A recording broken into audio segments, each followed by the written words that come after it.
At 6:12 on a Tuesday morning, my kitchen ceiling cracked open like an old eggshell. My dog stole half a waffle off the floor, and by sunset, the woman who had spent 3 years treating me like a stain on her perfect neighborhood was standing in my driveway, begging me to stop the beeping. Not apologizing, not really. Begging. And the funny thing is, all I had wanted to do that day was help people. My name is Cole Mercer. I live in Briar Glen, one of those neighborhoods where every mailbox matches, every lawn looks like it got a military haircut, and every house is painted some shade of oatmeal. I moved there after my divorce because I wanted quiet. No drama, no late-night fights, no proving myself to anybody. Just a small ranch house, my rescue mutt Hank, and enough space in the garage for my tools. I run job sites for a living. Commercial renovations, storm repairs, emergency rebuilds, that kind of thing.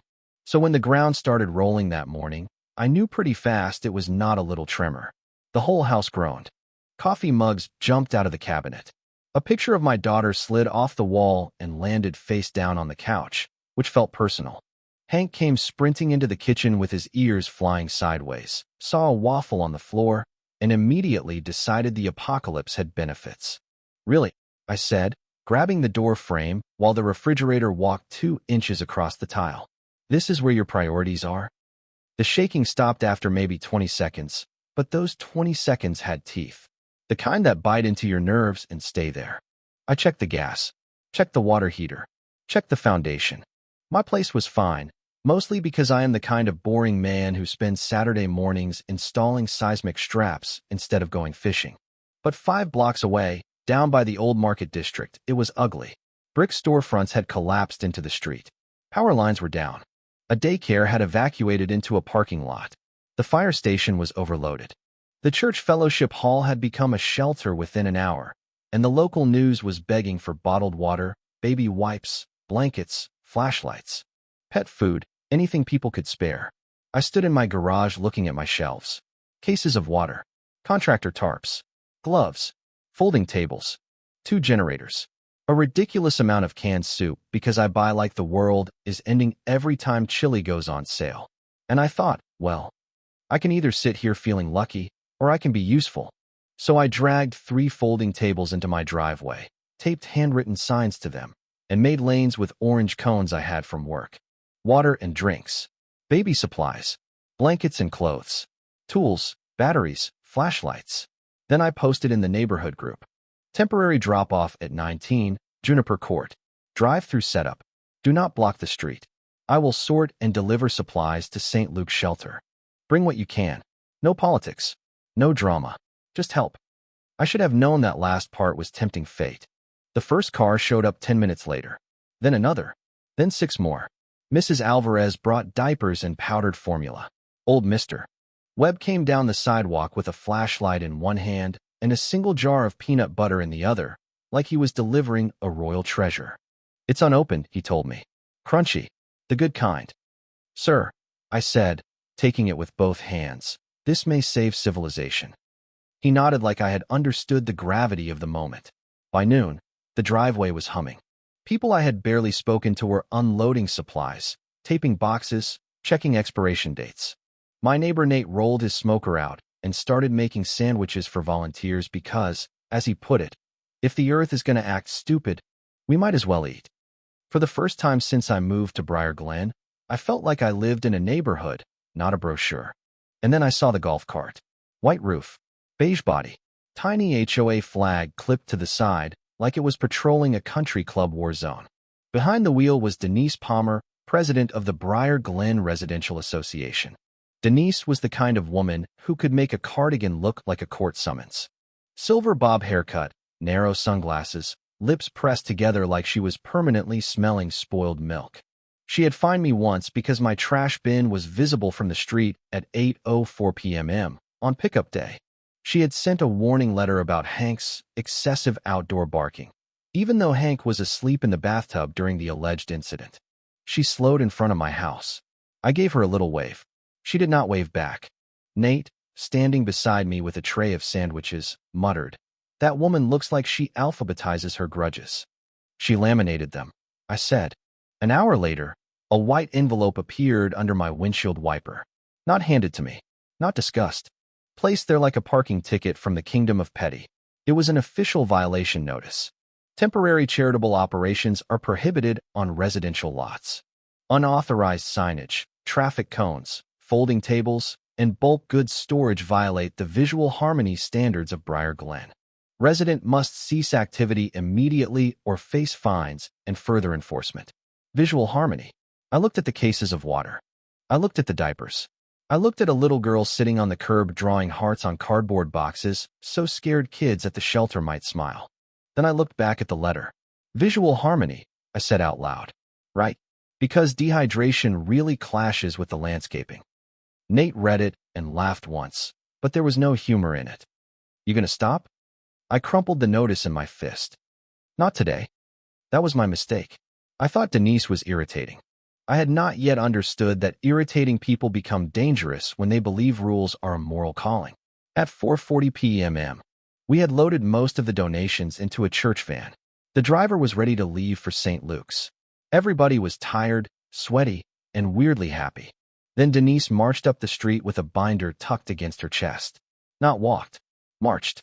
Her shoes clicked on the pavement. Her sunglasses were gone. Her eyes were bright and cold. This ends now, she said. The whole driveway went quiet. I stepped down from the van bumper. Denise, unless that binder is full of baby formula, now is not the time.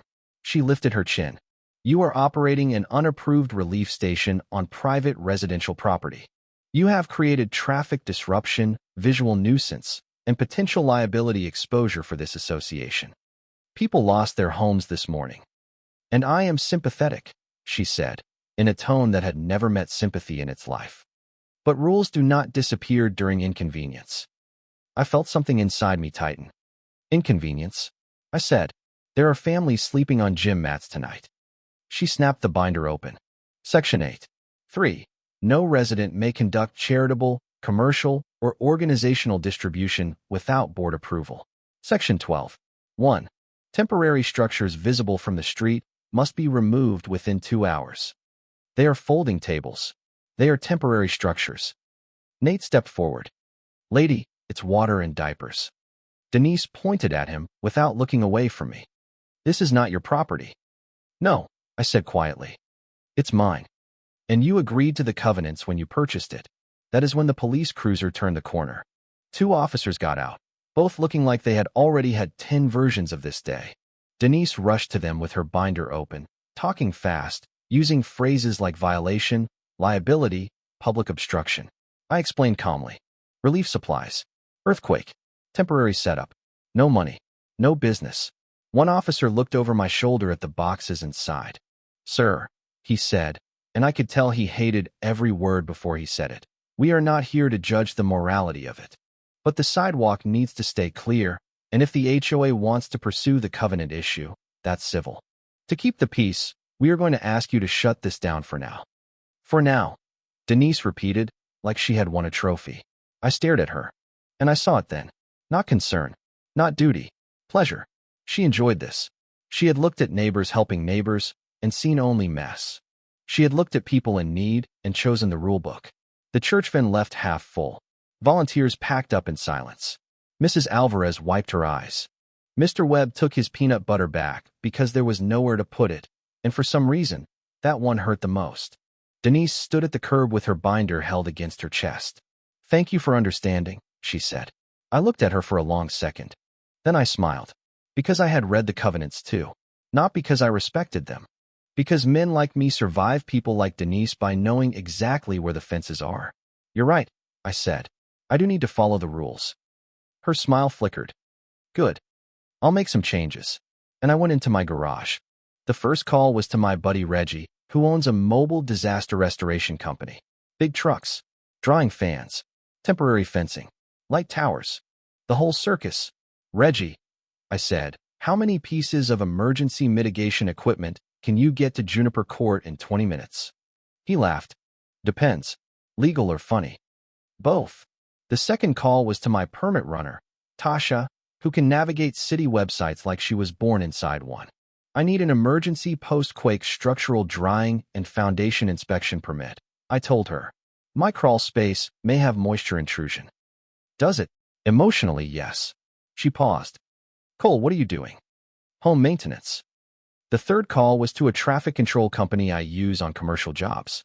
By 5:18 p.m., Denise was halfway down the block, probably composing a victory email when the first restoration truck arrived. Then the second, then the third. A flatbed came behind them carrying 2 industrial light towers, temporary fencing, warning signs, and enough orange cones to make the street look like a highway project. The air filled with diesel rumble, backup beepers, clanking metal, and the beautiful hiss of hydraulic ramps lowering onto Denise Palmer's idea of peace. Neighbors stepped onto porches. Nate came out holding a sandwich. Denise turned around slowly. Her face changed from confusion to horror in real time. Reggie jumped down from the lead truck in a hard hat and safety vest. Denise hurried over. What is this? Reggie glanced at his clipboard. Emergency Residential Mitigation. 19 Juniper Court. You cannot bring this equipment onto our street. Ma'am, I'm just here for moisture control and structural safety. There is no flood. I stepped out of the garage holding a cup of coffee. Post-Quake assessment, I called. Can't be too careful, Denise. You taught me that rules matter. She looked at me like she wanted to chew glass. Then the fans started. Not little fans. Not cute fans. Industrial axial air movers the size of washing machines, lined along my garage and aimed toward the open crawl space vents. Roaring like small aircraft. Reggie installed a temporary safety fence around my driveway, because safety. The traffic crew put up signs that read sidewalk closed. Use other side, because the HOA had raised concerns about obstruction. And I was nothing if not responsive. The best part was the light towers. Tasha had secured approval for overnight emergency drying operations. So when the sun went down, my front yard glowed like a minor league baseball stadium. At 8:30, Denise called the police again. This time a sergeant showed up. Older guy. Tired eyes. Mustache. The kind of man who had seen enough human nonsense to predict the ending. He looked at the trucks, the fans, the fencing, the lights, then at me. You got paperwork? I handed him a folder. He read it. Then read the signs. Then looked toward Denise, who was vibrating on the sidewalk. He is doing this to punish me, she said. The sergeant blinked once. Ma'am, I do not enforce motives. But listen to that noise. He turned toward the fans. Loud. Exactly. Permitted emergency equipment is often loud. Her mouth opened, then closed. The sergeant handed me back the folder. I swear the corner of his mouth twitched. Mr. Mercer, try to be neighborly. I always try, Sergeant. He looked at the glowing towers, the fenced-off driveway, the row of cones, then back at Denise. Mrs. Palmer, this appears to be permitted work on private property. If the association has an issue, that's civil. She whispered, civil, like it was a curse word. He walked back to his cruiser. The fans ran all night. By morning, Briar Glen had chosen sides. Some people were annoyed, sure, but most of them were not annoyed at me. They were annoyed at the reason 3 restoration trucks were parked on Juniper Court in the first place. At 9 a.m., Nate set up a folding table on his lawn, which technically was not my property. Mrs. Alvarez put diapers on it. Mr. Webb placed his peanut butter in the center like a sacred offering. Soon other neighbors followed. 1 lawn became 2. 2 became 5. Denise could not cite me because the relief effort was no longer on my lot. It was everywhere. By noon, 23 houses had supplies on their driveways. The entire street became a donation chain. Cars rolled through slowly while volunteers collected, sorted, and loaded everything into trucks staged legally on the main road. Denise came outside once, binder in hand, and saw the whole neighborhood staring back at her. No one said a word. That silence did what my anger never could. It made her small. 3 days later, the HOA board held an emergency meeting in Nate's backyard because the clubhouse had a cracked wall. Denise tried to defend herself with sections and subsections and liability language, but nobody was buying it anymore. Mrs. Alvarez stood up and said, "My sister slept at St. Luke's with 2 kids and no formula. You tried to stop the people helping her." Mr. Webb raised his hand and said, "I have lived here 31 years. I have never once seen a rule feed a baby." That ended it. Denise resigned before the vote was even finished. The HOA donated $10,000 to the shelter, partly from emergency funds, partly because the board wanted the story to stop spreading. The relief drive moved to the high school gym, and I helped organize distribution for another week. As for my house, Reggie packed up the fans after 48 hours and gave me a bill that hurt my soul. But not as much as Denise's expression had healed it. A month later, Briar Glen looked normal again. Lawns trimmed, mailboxes matching, beige restored. But something had changed. People waved now. Real waves, not HOA surveillance waves. Nate became board president, mostly because nobody else wanted the job.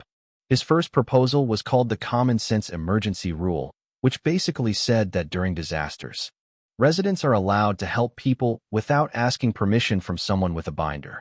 It passed unanimously. Denise sold her house 6 weeks later. I heard she moved to a gated community 2 counties over. Maybe she is happy there. Maybe she found people who appreciate visual harmony more than human decency. I do not hate her. That surprises people when I say it. But I do not. Because Denise was not special. She was just what happens when someone mistakes authority for character.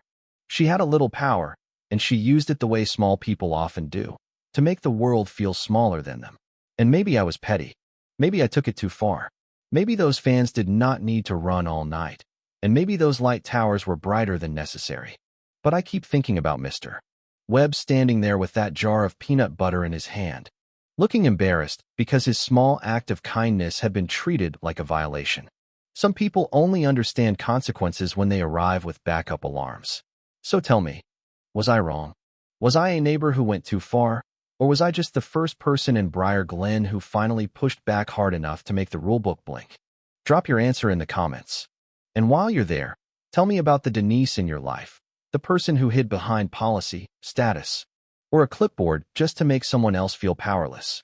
Because I promise you, everybody has met one. And sometimes, the only way to beat them is to follow their rules so perfectly, they regret ever writing them.